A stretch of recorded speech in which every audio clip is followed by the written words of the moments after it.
Ya estamos de vuelta de nuevo después de la pausa publicitaria, como decíamos. Ya estamos aquí, como decíamos, después de esa pausa para publicidad. Y les decía primero que se despertaran. Después de la sesión de yoga, la verdad que uno se queda muy relajado. Todo muy pausado, pero ya hay que recuperar el ritmo de la mañana, ¿eh? Volvemos de nuevo y volvemos con más energía si cabe. Tenemos que hablar de rebajas. Bueno, el periodo de rebajas tradicionalmente empezaría mañana, 1 de julio, pero como esto ya se ha diluido de forma que hay algunos que ya tienen pre-rebajas, otros que, bueno, te lo venden como quieras, pero como diciéndote que ya están las rebajas. En fin, aunque ya haya empezado, pero siempre hay que tener en cuenta una serie de recomendaciones básicas. Siempre las recordamos, pero hay que tener en cuenta, por ejemplo, las rebajas que puede haber online, si son los mismos derechos. En fin, para eso contamos con la OCU, que siempre nos asesoran, siempre nos ayudan, y tenemos a José Carlos Cutiño, delegado de la OCU en Andalucía. José Carlos, muy buenas de nuevo. Hola, ¿qué tal? Buenas tardes. Buenas, bueno, como decíamos, tradicionalmente las rebajas empezarían mañana. Empezarían, sí, es cierto, pero también es verdad, ya llevamos años que se desregularon las fechas de rebaja. Lo que pasa es que es verdad que la tradición comercial sigue llevándonos a entender que las rebajas de enero empiezan el 7 de enero y las rebajas de verano empiezan el 1 de julio y hasta el 31 de agosto, aunque nunca duraban tanto, ¿no? Pero a día de hoy no existe esa regulación sobre periodos, ¿eh? Sí existe una regulación sobre qué es lo que hay que entender como rebaja, cómo hay que hacerla, cómo hay que informar al consumidor y cuáles son los derechos del consumidor. Luego, la desregulación es solo a efecto de la fecha que, como bien decías antes, ha provocado, bueno, pues que entre pre-rebajas, promociones de todo tipo, Black Friday, Black Week, todo este tipo de historias, pues prácticamente estemos de rebaja casi todo el año. Sí, pero me huele raro, me parece raro. Me parece a mí que aquí hay gato encerrado. Aquí no puede ser todo el rato rebaja. Aquí quizás es vendernos esa sensación de que está rebajado para fomentar nuestro impulso comprador. No sé pues sí, si... porque además hay una regulación, como te decía antes, que dice la rebaja no es cualquier cosa, ¿eh? La rebaja es la venta de un producto que se encontraba a la venta al menos un mes antes de que se anuncie esa promoción o esa rebaja y que tiene un precio que es inferior al más bajo que haya tenido en ese mes anterior. Entonces, cuando tú dices que hay gato, claro que hay gato. Y de hecho nosotros venimos denunciando que muchas veces ese precio que se ofrece como rebajado no es ni mucho menos el más bajo que ha tenido el producto en ese mes que efectivamente ha tenido que estar a la venta antes de que se anunciara esa rebaja. Por ahí va el gato, por ahí va el problema real. Bueno, sí, también, por ejemplo, cuando llega el famoso Black Friday... ya más de uno ha tenido, porque a lo mejor está interesado en un producto y le está haciendo un seguimiento y ve sospechosamente cómo va subiendo. Ojo, que el precio ha subido y cuando te lo rebajan te lo vuelven a poner o al precio que estaba antes o incluso un poquito más alto que antes. Pero te la han vendido como eso, como que la has comprado de rebaja. Pues fíjate, nosotros hacemos un seguimiento de un número muy importante de productos. Normalmente lo hacemos además para esos periodos, para el Black Friday, y lo que detectamos es que hay muchos más productos que suben los precios que realmente que lo bajen, tomando como referencia ese precio más bajo que haya tenido en los meses anteriores. Por eso nosotros siempre, a la hora de comprar en rebaja, partimos de un consejo muy básico, que es el de, el típico, ¿no? Haga usted su lista de necesidades, hágase usted el presupuesto, pero sobre todo vaya a por esos productos que usted ya sabe que porque los necesita, porque le han gustado o por lo que sea, usted más o menos conoce de un periodo anterior. Ha podido hacer un seguimiento de su precio. Sabe que no es un producto puesto en circulación exclusivamente para la rebaja, que pueda ser de menor calidad. Y puede saber perfectamente si el precio que le están ofertando como rebajado realmente es un precio rebajado o no, porque esa práctica de subir el precio para luego aparentar una rebaja ficticia, pues efectivamente existe y nosotros la detectamos, desde luego que sí. Bueno, vosotros, por ejemplo, básico, lo que siempre se dice cuando la recomendación que tiene que estar el etiquetado perfectamente, bueno, esto hay que decirlo, yo creo que todo el mundo lo sabe, pero tiene que aparecer el precio original y el precio rebajado. Para que uno vea eso, conservar el ticket, pero no solo la rebaja, yo creo que siempre hay que conservar el ticket, por lo menos un tiempo prudencial. Un tiempo Desde prudencial. luego, es fundamental para cualquier tipo de cambio o reclamación. Sí, sí, además le digo porque me han pasado en casa de unos zapatos que hemos comprado y resulta que a la semana se han roto, pero hemos tirado el ticket. No, le hemos ido al negocio diciéndole que le enseñábamos el movimiento bancario porque se pagaba con tarjeta, pero te decían, si no tienes el ticket, lo siento mucho, no le puedo hacer ningún cambio. Pues eso. Efectivamente. Pues le digo que a mí me ha pasado, desde la experiencia yo le digo que, aunque parezca una tontería, pero no pasa nada por tener el ticket a lo mejor 2 semanas guardadito. Sobre todo teniendo en cuenta, bueno, el ticket 2 semanas o muchas veces también va a ser la fórmula que tengamos para poder pedir la garantía de un determinado producto, porque cuando hablamos de rebajas no solo estamos hablando de textiles, que uno más o menos pues puede ya saber, oye, me gusta, no me gusta, me queda bien, me queda mejor, me queda peor. Es que estamos hablando también de productos que muchas veces son productos de gama electrónica, son otro tipo de productos y evidentemente ahí es fundamental guardar el ticket de compra para ejercitar la garantía. Ajá. Si luego hay problemas, garantía que ahora sabemos que se extiende hasta 3 años, con lo cual es muy importante. Y es muy importante también en periodo de rebaja, en el comercio convencional, saber una cosita, que es que si un producto no tiene ningún problema, no tiene ninguna tara, no tiene ningún defecto, el régimen de devolución o de cambio depende de la oferta que haga el propio establecimiento, de la información que nos dé a la hora de la compra. ¿Qué quiere decir esto? Pues que lo de si no queda satisfecho le devolvemos el dinero no deja de ser un eslogan, claro, que además ya queda bastante antiguo, sino que si el establecimiento nos dice que solo va a cambiar el producto si lo llevamos antes de 15 días, que solo nos lo va a cambiar por bonos por una cantidad igual a la que hemos utilizado, o que los bonos que de descambio no se pueden utilizar durante el periodo de rebaja, esto es lo que va a mandar. Es decir, nosotros vamos a poder tirar de la información del compromiso de la tienda, porque cuando el producto está en perfecto estado no tienen por qué aceptar una devolución más que en los términos que nos estén anunciando. Diferente es si compramos en rebajas online, porque ahí, sea en rebaja o fuera de rebaja, siempre en las compras online vamos a tener ese periodo de 14 días naturales desde que recibimos el producto para poder ejercitar ese derecho de desistimiento que se le llama, de devolución sin asumir ningún tipo, sin necesidad de dar ningún tipo de justificación. Ajá. Por ejemplo, si nos encontramos vamos a comprar, no sé, una camisa, algo, y de pronto vamos a pagar con tarjeta y dice, no, pago en efectivo. Ahí ¿qué podemos hacer nosotros? Porque no sabemos si realmente, es que claro, si es habitual que se pueda pagar con ese medio o no.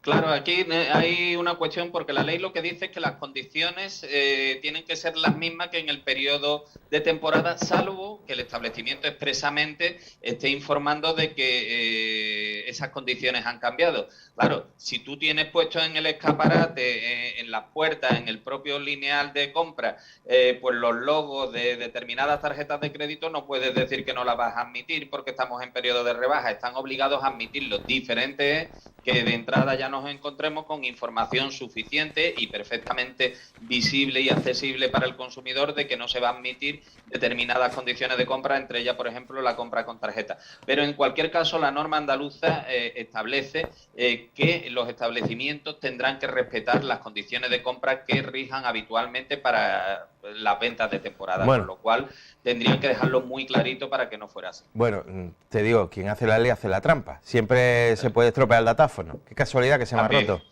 También puede ocurrir. También puede ocurrir sospechosamente. En ese periodo de rebaja, no, es que se ha estropeado, es que el banco no me ha mandado uno nuevo, a ver si me lo manda. En esos casos siempre podremos plantear la hoja de reclamaciones, porque evidentemente están exhibiendo un método de compra, un método de pago que me tienen que admitir, y si no lo hacen, pues evidentemente podré poner la hoja de reclamaciones, pedir que me respeten la compra que he realizado y que por lo tanto me conserven esos productos en las mismas condiciones en las que lo he comprado y con el mismo precio, ¿no? Siempre tenemos también nosotros tenemos siempre una respuesta factible, que es la de dejar constancia de nuestra reclamación. Oye, lo que no sirve es cabrearme mucho allí y ahora irme sin dejar nada escrito. Eso tampoco nos va a solucionar nada. Ajá. Oye, luego también hay periodos, por ejemplo, lo que sería a lo mejor las segundas rebajas, incluso las terceras rebajas, donde nos encontramos como promociones añadidas. Y a lo mejor te dicen un 20% más. Y claro, viene la confusión porque tienes el precio original el precio rebajado y luego te dicen que te añaden un descuento más. Y claro, uno no sabe a qué precio le añaden el descuento. Si es al precio original, al precio ya rebajado, ¿eso cómo se regula? Lo que dice la norma es que el porcentaje de rebaja o la cantidad o el precio rebajado tiene que ser perfectamente comprensible por el consumidor. Da igual que sea exhibir el precio antiguo y el precio rebajado o que se establezca el porcentaje de rebaja, pero evidentemente el porcentaje de rebaja siempre va a ser sobre el precio original. Siempre hay que entenderlo sobre el precio original. Es decir, que lo suyo, aunque luego puede haber, porque es verdad, muchas veces se van superponiendo esas etiquetas de rebajado al 50%, al 20%, luego al 30%, luego al 50%, pues evidentemente no debería de ser la suma, sino que sería el porcentaje de descuento más elevado el que se aplique sobre el precio original. Ah, vale. Bueno, pues como decíamos, ahí están esas recomendaciones para las rebajas que nos dan desde la OCU. Por cierto, teníamos aquí un temita que también vosotros estáis denunciando, que es la reduflación. Sí. La reduflación, dirá uno. ¿Esto qué es? ¿Esto qué es ahora? ¿Un nuevo timo? ¿Qué es esto? ¿Tiene que ver con la inflación? Bueno, pues resumido en pocas palabras, es pagar lo mismo por tener menos. O sea, comprar más o menos. Depende, es enmascarar una subida de precio con una bajada de contenido. A veces el resultado va a ser que el producto aparentemente cuesta lo mismo, pero en realidad te está llevando menos contenido, pero incluso en ocasiones nos hemos encontrado con que tienen la desfachatez incluso de bajarle el precio un poquito para que pienses que te estás ahorrando dinero cuando en realidad estás pagando bastante más. Y ya los que no solo reducen el contenido, sino que encima suben el precio y lo que quieren es no subirlo tanto como probablemente quisieran. Nosotros hemos denunciado este tipo de prácticas que incluso hay que decir que son legales siempre y cuando la indicación sobre contenido sea correcta y el precio por unidad de medida que aparece en los lineales sea correcto. ¿Qué es lo que pasa? Que el consumidor compra confiado en su conocimiento del producto, del formato y demás, y lo están engañando. Bueno, y nosotros lo que hemos hecho ha sido denunciar ante la Comisión Nacional de Mercados y Competencia, porque entendemos que es una práctica que induce a error, induce a engaño al consumidor. Es verdad que puede ser probablemente formalmente legal, pero está induciendo a error al consumidor en perjuicio de la competencia, porque la pobre marca que lo que hace es subir el precio porque le han subido todos los costes de producción y demás y se ve obligada a subir el precio, pues está siendo perjudicada por aquella otra que es más espabilada, parece que no solo no lo sube, sino que encima a lo mejor hasta lo baja cuando en realidad te está pegando una subida probablemente mayor, pero la está camuflando en una reducción de contenido. A ver qué es lo que nos dice la Comisión de Mercado y Competencia, si realmente esto infringe la norma en materia de competencia leal, de información leal al consumidor que no perjudique esa competencia. Bueno, vosotros habéis puesto nombres y apellidos, a marcas. Hemos puesto muy conocidas. Muy conocidas, marcas de primera línea en el mercado, hemos denunciado 6, y lo que queremos es esa interpretación por parte de la máxima autoridad en materia de competencia en el ámbito administrativo que tenemos en nuestro país, para que donde aparentemente no están infringiendo una norma legal, sí quede claro que se está engañando a los consumidores. Y nosotros decimos más, el consumidor debe de saber que se le está engañando, que se está jugando con su buena fe, con su confianza en ese formato, en ese producto, para pensar que no le están subiendo el precio. Mire, bueno, pues sí, y a veces bastante. Tenemos el Colacao, una de las marcas que denunciáis, decís que no sé si se paga lo mismo, pero van con 40 gramos menos de Colacao. Pescanova también tiene 40 gramos menos en su paquetado, por ejemplo, de merluza. Los yogures Danone 5 gramos menos. Pastas Gallos es quizás donde ponéis más énfasis, porque dicen espagueti y macarrones llevan 40 gramos menos, pero además han subido el precio. Es lo que decía antes, se reduce el contenido porque si suben el precio todo lo que tendrían que subirlo, pues probablemente sería disuasorio para el consumidor, que se iría a la competencia o buscaría un producto de marca blanca, que en definitiva además con la inflación es lo que están haciendo los consumidores en mayor medida. Hasta un 42% de los consumidores nos están diciendo en nuestra última encuesta que están cambiando sus hábitos de compra de productos alimenticios, y en el producto envasado se está tendiendo cada vez más a la marca blanca, que curiosamente suele ser la que más ha subido porque era la que más margen tenía. Es verdad, decir, efectivamente. Al final es un poco... Es un pequeño galimatías, pero que refleja que el mercado al final se está moviendo como consecuencia de esta inflación desbocada que llevamos y que con el dato apuntado ayer, sí, perdón, 10,2, 10,2 pues probablemente se va a agravar en las próximas semanas. Bueno, es que yo digo que muchas veces vamos al supermercado y vamos a estos productos porque a nosotros nos inspiran confianza y lo hacemos casi de forma instintiva. ¿Hay que comprar Colacao? Pues vas y coges el Colacao. No te pones a mirar ni el precio, ni tampoco el peso que lleva del producto, porque lo haces de forma instintiva. Es un producto habitual en tu casa, pues lo coges. Pues digo, igual que los yogures, igual que, bueno, lo de los Doritos que me ha llamado mucho la atención. Las patatas Doritos estas de Matutano, los triangulitos, sí. Pues sí. Resulta que habéis cuantificado que le quitan 5 Doritos a cada bolsa. 5. No sabía ni que estaban contados. Esto es una práctica, además, esto no es nuevo, ¿eh? De hecho, el vocablo de reduflación se ha acuñado muy recientemente, pero nosotros ya en octubre del año pasado ya estábamos detectando este tipo de prácticas, pero que vienen de mucho más antiguo. Había el famoso caso de Toblerone, ¿no? Que estas cuñas de chocolate que venían separadas por espacios, en los que cada vez el espacio que había entre cuñita y cuñita era más grande, ¿no?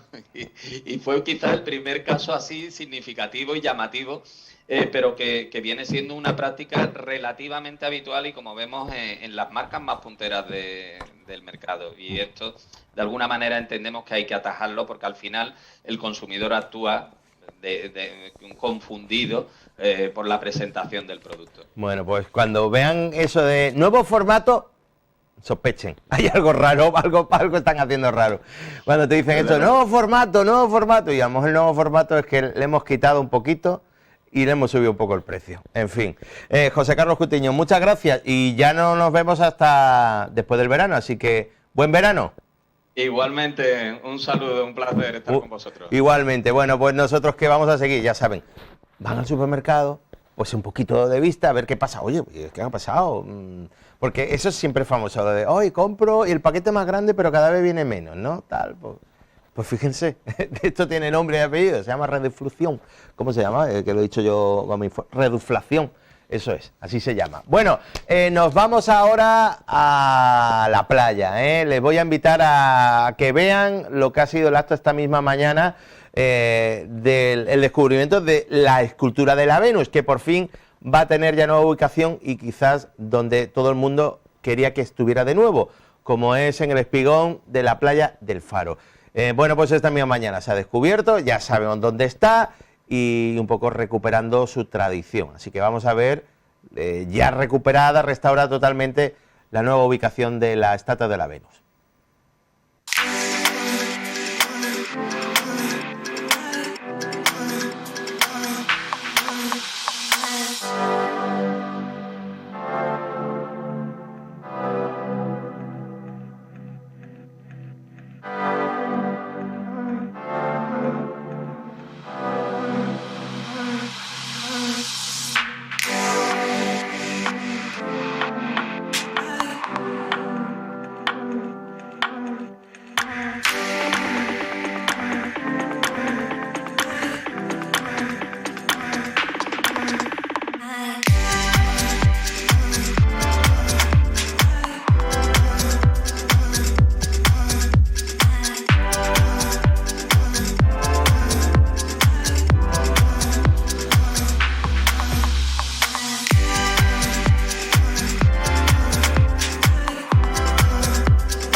los iconos de Marbella y uno de los compromisos que como equipo de gobierno habíamos asumido con la plataforma Pro Espigones y con la ciudad de Marbella, porque como saben la Venus siempre ha sido un emblema de nuestra ciudad, donde pues si hablamos de cuál es su trayectoria hay que recordar que se inauguró en el 72, o sea hace 50 años, precisamente un espigón, en el espigón que estaba enfrente del faro, un espigón que cuando se demolió también se demolió la Venus y por lo tanto, bueno, pues después de reconstruirla pues en los años 90 sin mucha técnica, entendimos y además ubicarla en otro espacio donde no era, donde estaba fuera del mar, nosotros nos comprometimos con la plataforma que la Venus tenía que restaurarse como se merecía. Es una escultura de uno de los grandes artistas andaluces, el granadino López Bueno, que además este año además es el centenario también de su nacimiento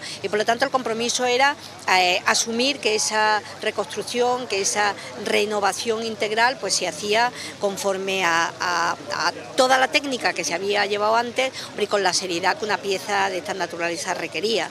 Se envió a Madrid, se ha estado prácticamente más de 6 meses con encargo para poder restaurarse, se ha tenido que ensamblar de nuevo, saben que es una pieza de bronce y por lo tanto bueno pues ha tenido un tratamiento muy especial para que luzca como está hoy, o sea, en perfecto estado, además que yo creo que identifica con ese bronce, pasa por el mar con esa verdina que adquiere a lo largo del tiempo el bronce y con una imagen, como les decía, y en un entorno que se consensuó con la propia plataforma, donde está en esta parte del espigón, es cierto que no es un gran espigón, pero es el único que tenemos en esta zona de Marbella, lo más próximo al mar y presidiendo lo que entendemos que deben de ser, bueno, pues la recuperación de nuestras playas. Bueno, es una chica, una mujer haciendo esquí acuático en las playas de Marbella.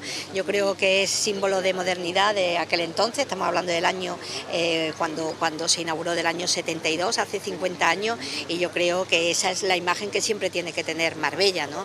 De ahí que donde está la base, donde está la escultura, estamos hablando de que es una plataforma con LED, con reciclaje de agua, o sea, también con una forma, yo creo que es muy bonita, acorde con Marbella, que va a tener y que va a ser un símbolo de identidad, yo creo que un atractivo turístico más para aquellos que visitan nuestro paseo marítimo y como les decía, bueno, pues el objetivo cumplido de que al final la Venus tenía que estar lo más próximo a su entorno natural, que es el mar, presidiendo todo lo que es la costa de Marbella y esperando además que esta costa se pueda regenerar lo antes posible, porque ahí es donde estaba ella, ¿no? Hace 50 años en un espigón, que es lo que queremos que pronto vuelva a tener nuestro litoral de Marbella. Y no puede estar, imagino, en la playa de la Venus porque no hay... No hay espigón, efectivamente. O sea, cuando se demolieron los espigones, esto estaba justo en el espigón que había enfrente del Hotel El Fuerte.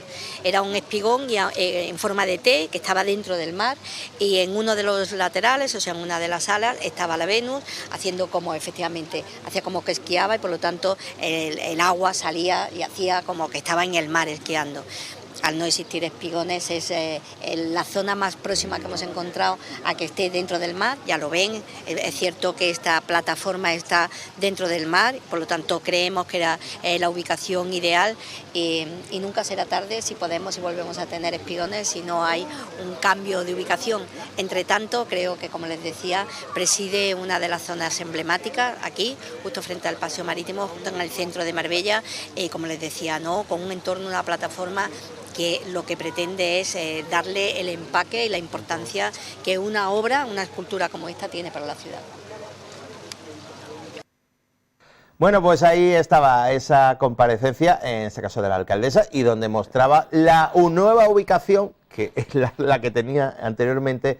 La Venus, como decíamos, vuelve de nuevo a estar pues cada vez más cerca del mar. Antes estaba en el paseo marítimo ahí metida, pero ahora vuelve de nuevo al espigón de la playa del Faro, donde quizás todo el mundo la recordaba y donde todo el mundo quería que volviera. Pues ya está ahí, como decíamos, y ya la puede disfrutar todo el mundo, desde los marbelleros hasta los que vienen ahora de vacaciones. Bueno, vamos a hablar ahora con una persona que, bueno, los que somos de radio o hemos hecho radio siempre nos fijamos, tenemos ese vicio de fijarnos en la voz, y él tiene una voz pues, muy, muy radiofónica. Se trata de Jesús Melgar, que es periodista, ha estado en la cadena SER, ha estado en Onda Cero, pero viene a hablarnos de un libro de un personaje que de alguna forma todos lo hemos visto o escuchado, como es Jesús Quintero, el loco de la colina, que empezó en la radio, pero luego dio su salto a la televisión, con un formato de entrevistas rompedor, que quizás hoy en día, no sé, con los tiempos que marca ahora la comunicación, no sé si se entenderían, o la gente tendría, porque ahora como es todo a golpe del momento, no sé si una entrevista así pausada, tranquila, dejando al invitado hablar, si eso se podría, ahora, ¿sería un producto televisivo o no? Jesús Melgar, muy buenas. Muy buenas tardes, querido caballero. ¿Qué tal? ¿Cómo estamos? Pues bueno, un poquito todavía tocado por el virus, pero bueno, intento no parecer tan viejo como soy. Bueno, Jesús Melgar, como decíamos, también vinculado mucho tiempo a la radio, desde los 70. Bueno, la radio es que uno de radio es para toda la vida. Esto no se deja. Es un veneno que entra, ¿verdad? Y ya es difícil deshacerse de él. Es difícil. Y mira que los de radio nos adaptamos bien a la tele, pero los de la tele a la radio, ese camino no lo llevan tan bien. Sí, es verdad, está menos transitado, ¿no? Yo siempre dije que la radio es el medio más caliente que he conocido, y mira que he trabajado en prensa escrita, he trabajado en televisión, he cubierto todo tipo de acontecimientos y de reportajes, pero como un programa de radio nocturna con todos sus avíos, poquitas cosas. Bueno, como decíamos, tú viviste quizás el boom de Jesús Quintero, porque era su productor. Yo era el subdirector y el productor del Loco de la Colina. El primero, en la cadena SER. El primero. No, en bueno, Radio Nacional de España. Nacional. Luego nos cambiamos a la SER. Sí, esos cambios que... Sí, porque hubo unos desencuentros con la cúpula directiva de Radio Nacional de España por una excesiva burocracia, por desentendimiento entre una cosa y otra, que llegó incluso a estar el equipo como 3 o 4 meses sin cobrar las nóminas, etcétera. Y todo eso, bueno, pues se acumuló hasta el punto de que ya Quintero se planteó cambiar a una entidad más vanguardia, más moderna, más utilitaria, como la cadena SER, ¿no? Uh-huh. Y esa mudanza también se recoge en este libro, que por cierto, antes de que se me olvide, lo presentamos esta tarde a las 8. En La Polaca. En La Polaca, así que os espero a todos. Allí, como decíamos, será la presentación de este libro, que ya, bueno, ¿has presentado ya la Feria de Algeciras? ¿En la Feria del Libro? Sí, la Feria del Libro de Algeciras lo presentamos con un notabilísimo éxito, luego también lo presentamos en la Feria del Libro de Ceuta. Vengo a Marbella y después de Marbella ya me quedan 2 plazas que son duras de torear, son la de Sevilla, wow, donde tiene mucho predicamento naturalmente Quintero, y Madrid, ¿no?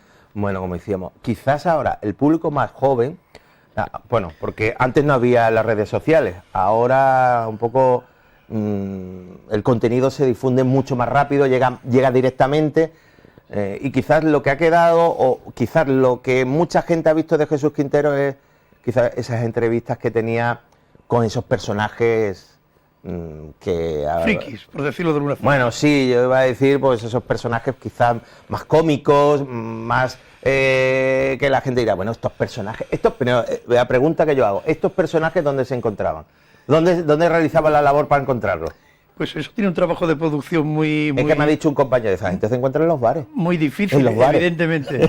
Se encuentra en la vida de la calle, ¿no?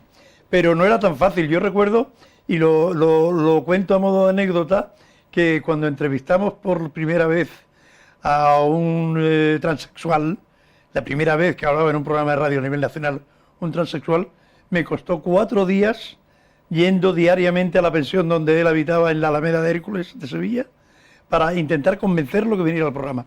Es decir, no todos los que salían allí eran, digamos, gente deseosa por salir, ni mucho menos, sino que te costaba un trabajo de producción importante, casi cazarlo a lazo y llevarlo al programa, ¿no? Claro, me imagino que al principio era difícil, y luego ya me imagino ya un poco el renombre de Jesús, del programa, ya abría algunas puertas. La propia dinámica efectivamente ya convencía a que el que no salía en El Loco o no salía en El Perro Verde, pues no era nadie, es decir, había que estar ahí. Y se daban anécdotas como, por ejemplo, que a las 2 de la mañana llamaba un señor y recitaba un poema chino y te resultaba muy familiar la voz. Y al final resultaba que ese señor que leía el poema chino, sin decirlo en antena, era don Felipe González, recién nombrado presidente del gobierno. qué cosa. Sorpresa te da la vida. Sorpresa te da la vida, porque te llames Felipe González, Sí. sin decir que es el presidente del gobierno y recita un poema chino. En fin, qué cosas, qué cosas. Bueno, has querido un poco reflejar todo esto en este libro, que sería como una biografía, que ya lo dices directamente, no engañas a nadie, no autorizada ni consentida de Jesús Quintero, pero tú con Jesús Quintero tienes muy buena relación. Muy buen rollo. Y te voy a explicar lo de ni consentida ni autorizada. Yo tengo contacto a través de la señora de Quintero, María Indiano, un ser entrañable, un ser lleno de luz, que lleva 10 años de pareja con Quintero y se ha casado hace un año con él. Mantengo el contacto de cómo está el maestro, cómo le va el genio y tal. Y entonces yo llegué al acuerdo con ella de que iba a hacerle este pequeño y humilde homenaje en forma de libro a Jesús Quintero, con la condición de que él no lo leería hasta que no estuviese ya salido de imprenta. Entonces, efectivamente, cumplí mi palabra. El primer ejemplar que salió de la imprenta se lo mandé a Quintero, convenientemente dedicado, y me consta que le ha gustado, aunque evidentemente no quiere decir que sea una geografía, es decir, que también tiene sus puntitos ácidos de críticas, como desastre empresarial que siempre fue, etcétera, etcétera. Es decir, no rehuyo los temas duros, sino que los abordo, pero los abordo desde la admiración por la aportación que hizo no solamente en la radio, sino en la televisión, de una nueva manera de comunicar, con compás, con sus silencios, con sus interrogantes eternos y sobre todo con esa manera calmada de acercarse a los entrevistados. Sí, no, la verdad es que sí, y además en aquella época, si no te imitaban, no era, es decir, no traspasaba a la gente. Y Jesús Quintero era un personaje muy imitado. Sin duda. Los humoristas del momento, porque era esas pausas, como poner al invitado que se ponía nervioso por la pausa que pasaba. Sí, sí. Y no solamente eso, sino incluso yo creo que el gran el medallón que se puede colgar Quintero en ese sentido es que una chirigota se llamó Los Quinteros y iban efectivamente de Jesús Quintero en pleno directo del Loco de la Colina. Qué mejor homenaje que Cádiz te haga eso, ¿no? Ajá, la verdad es que sí. Bueno, como decíamos, esto sería una aproximación al personaje. ¿Pero al personaje público o también al personaje que hay cuando la luz roja del micro se apaga? ¿También sería esa aproximación? Hay facetas que son efectivamente profesionales, miles de anécdotas divertidísimas que recomiendo que se repasen y se lean.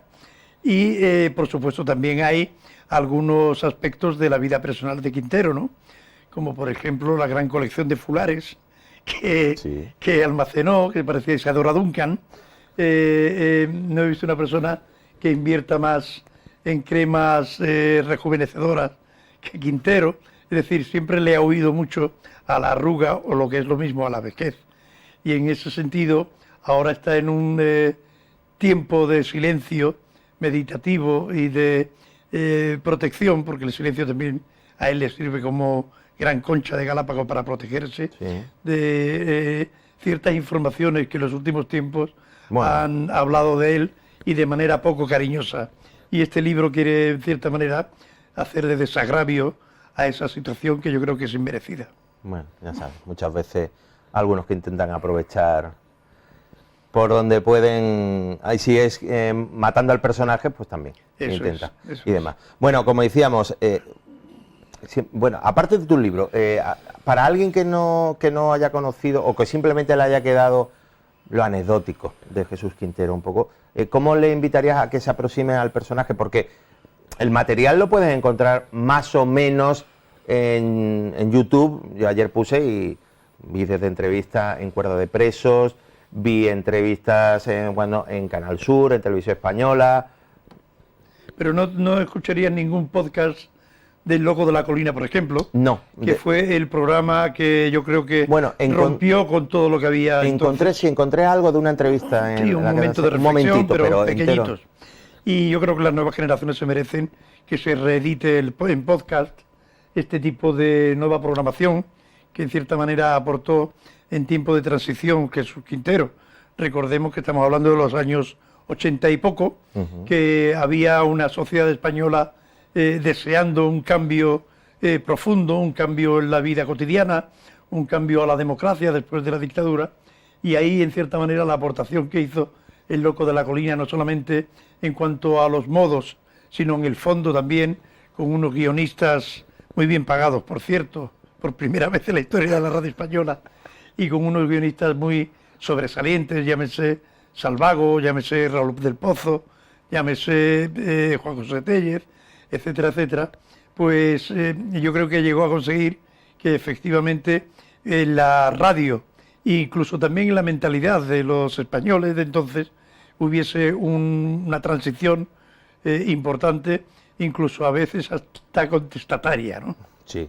Bueno, en tu libro hay colaboraciones también. Por ejemplo, Juan Jesús Tellez también colabora o escribe un poquito también. Juan José Tellez me ha hecho un prólogo precioso, divertidísimo y muy bueno. Y Javier Caraballo, otro compañero también de las Letras Ilustres, me hace un post novela o post libro muy, muy interesante, contando la experiencia que él tenía cuando veía desde fuera el ambiente que había en la colina, ¿no? Que la colina era el estudio que teníamos allí, con el piano blanco, con una fuente que pusimos real, con agua, que yo creo que fue esa fuente el motivo de la cistitis de muchos españoles oyentes, ¿no? Que a medianoche se levantaban ahí al baño porque ya no podían aguantar más. No, es que era aquella España que muchos se acostaban con García. De verdad, había o eras de deportes y estaba en el medio del césped, o estabas tirado en el diván del psicoanalista con el Quintero. Con el Quintero, así que era una España... La de España, como siempre. Sí, ya, pero era una España que escuchaba mucho la radio, como digo, y bueno, lo vais a presentar en La Polaca porque con Francis Guzmán también hay muy buen rollito, porque yo sé también Carlos Herrera, que siempre que puede viene a La Polaca, sí. Y tú también has estado colaborando y trabajando con Carlos Herrera, y un poco me imagino que por ahí viene también esa colaboración, esa amistad y esa relación con Francis. Sí, efectivamente, Francis es un personaje también entrañable. Bueno, Francis también tendría lo suyo. Cariñosísimo. Eso sería un personaje ideal para El Loco también, ¿eh? Sí. Sin duda que sí. Pero me encanta la expresividad que tiene, la forma de comunicar y sobre todo la ternura que desprende siempre en las relaciones con los demás. Entonces va a estar conmigo como anfitrión el querido Francis Guzmán, y luego va a venir un compañero vuestro, Jesús Jaén, de Radio Televisión de Marbella, y José Luis Salas de Onda Cero Radio, que van a amenizar un poco la presentación del Loco. Uh-huh. Bueno, pues como decíamos, Jesús Melgar, que ha escrito este libro basado en el personaje del Quintero, pero que también tiene otras cosas escritas, ¿eh? Tiene, por ejemplo, un libro para aquellos que son inútiles en la cocina o que le dan miedo acercarse. Un nombre muy sugestivo, porque son trucos cocineros para náufragos hogareños. Bueno, que tienes también libros y demás. Sí. ¿Lo de la huevería ya lo dejaste? No, tengo ahí un buen archivo que igual lo podemos editar también y convertirlo en podcast, que tendría mucha salida. Sí. Pero bueno, no doy para más. En cierta manera, tanto el libro de cocina como este son dos hijos que ha alumbrado 7 vecinos, porque en 7 meses lo he hecho. Pero Jesús, ya en los tiempos que estamos ya hay que hacer como canal, ya no hay que publicar, hay que hacer un canal de YouTube. Es verdad. Y ahí te pones tú y lo haces. Y meterlo todo. Y tú todos los días cocinando. Es verdad. Es que ya es que es una pena, pero es que es eso. La gente joven ya no escucha radio, sino que escucha podcast. La gente ya no lee libros, sino que los oye. Es que eso es lo último. El romanticismo del periodismo ya murió, desgraciadamente. Sí.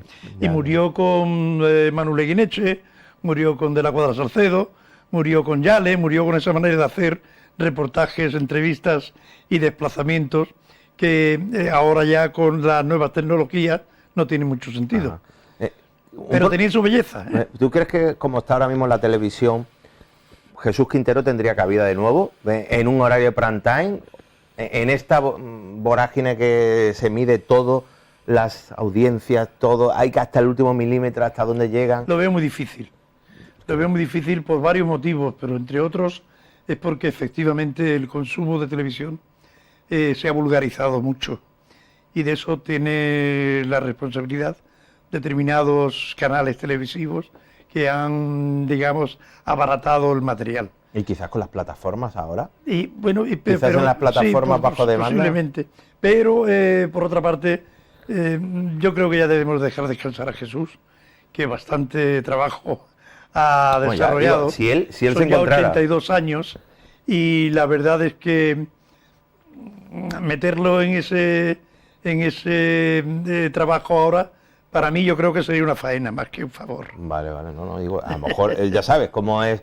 Dice, Sí, oye, él sigue. quiero insistiendo en que volver, quiero viendo cómo está ahora mismo la quiero situación. hacer 10 magníficas entrevistas a los 10 personajes más. Este sería Jesús Quintero vendiendo la moto, ¿no? Así Sí, es. he dicho que Jesús así Quintero es. estuvo aquí en Marbella, estuvo mirando también opciones profesionales de seguir aquí. ¿Recientemente? No, cuando estábamos Hace ya en nuestras añitos, antiguas hace ya. instalaciones estuvo interesado. Hubo un acercamiento porque claro, fue a ver un poco y claro, se encontró unos platos aquellos que teníamos en nuestras antiguas instalaciones que le llamaban la atención. Bueno, pues si quieren conocer más de cerca al personaje de Jesús Quintero, o no lo conocen, o lo han visto simplemente por canal, por YouTube, por redes sociales, le ha llegado algún vídeo, algo, pues aquí tienen la oportunidad de conocerlo más de cerca, conocer lo que fue ese personaje que toda España conocía, todo el mundo se quedaba hipnotizado, realmente hipnotizado con sus entrevistas. Conseguía ese efecto de, pese a tener un ritmo muy tranquilo, hacer unas pausas que ponía a todo el mundo nervioso, yo creo, pero consiguió crear un estilo propio que enganchó a la gente. Los silencios de Quintero. Los silencios de Quintero, que hablaban mucho, en fin, pues Jesús, gracias por estar aquí un ratito con nosotros, que ahora que te vas para la radio, que te vas con Jesús. Con mi tocayo. Con tu tocayo, allí. Además los dos, porque tú también eres hijo predilecto de Algeciras. Sí, hace poco me nombraron y tengo ese gran honor, claro. Bueno, pues te vas con otro paisano de allí, que es nuestro Jesús Jaén. Nosotros que ahora nos vamos a la publicidad, volvemos en unos cuantos minutitos, pero para hablar de más cosas y más contenido y más personajes aquí en Como en Casa, en Radio Televisión Marbella. Hasta ahora.